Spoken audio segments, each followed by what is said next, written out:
through. But we now move over to North America, and leaders of the world's most powerful democracies have gathered in Kananaskis, Alberta, for the 51st G7 summit. Hosted by Canada's Prime Minister Mark Carney, the three-day meeting is expected to be one of the most tense in years, with US President Donald Trump back in the mix. Trump's controversial tariff policies and his history of walking out of the 2018 summit have set the stage for fiery exchanges. Top of the agenda, the escalating Israel-Iran crisis, which has shifted focus away from the Russia-Ukraine conflict and Gaza. Leaders are also expected to grapple with global trade tensions, Trump's protectionist policies and the growing influence of China.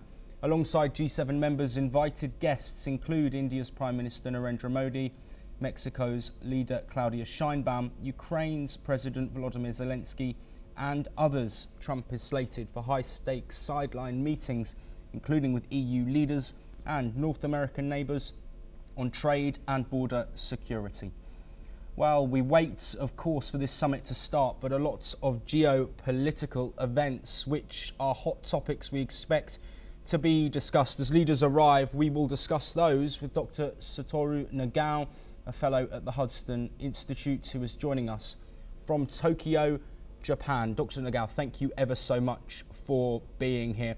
We've briefly touched, of course, on the Israel-Iran war and that conflict that is ongoing. How much of this G7 summit, the 51st G7 summit, do you think will be consumed with this ongoing conflict? And will there be time to discuss the other wars that we're seeing, Gaza, Russia, Ukraine, and civil wars as well?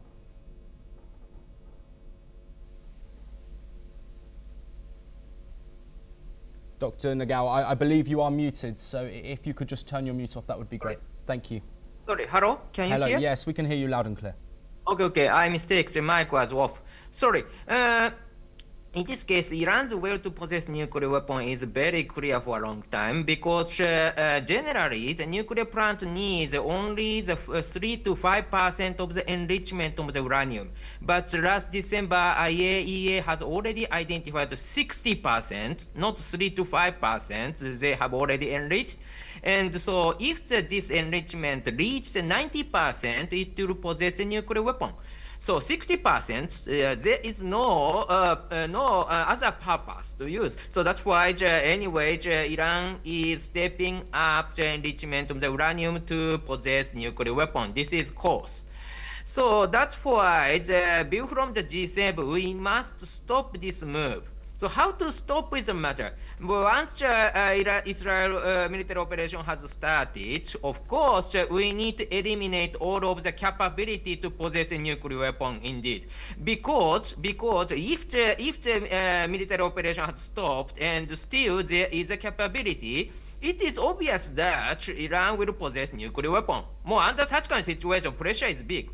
So G7 must adjust this situation. So they need to talk, firstly, of course, how to eliminate the capability, and second, how to persuade Iran. And these are the important topic, I think. And how to limit the conflict. This conflict is only for the eliminate the capability of the Iran. It's ideal situation many countries are wishing, because if big turmoil has happened in the Middle East, it will lead another conflict. So that is not the situation people do not want. So that's why how to limit the operation, but how to eliminate all of the capabilities Iran can possess a nuclear weapon is matter. Once Iran possesses a nuclear weapon, there is a possibility that Saudi will possess a nuclear weapon, and Israel, of course, need to declare their nuclear weapon to deter Iran's weapon. So a new situation will come in the Middle East. That is not people's wish. So anyway, the G7 must prepare something solution of this military operation. Yes. and eliminate capability of Iran's development of the nuclear weapon is Dr. matter. Nagao, we are running shorter on time. There are a couple of other points that I want to raise. Trump's tariffs are something that, of course, have impacted global economies, and the relationships between the US and other countries have been strained as a result. How significant will discussions on the sidelines of this meeting be in order to progress those trade talks that we know have already been ongoing between multiple countries? Under current situations, imposing tariff is changing the global free trade rule. So still, G7 hasn't adjusted such kind of situation. So G7 cannot prepare something, the joint statement in this case.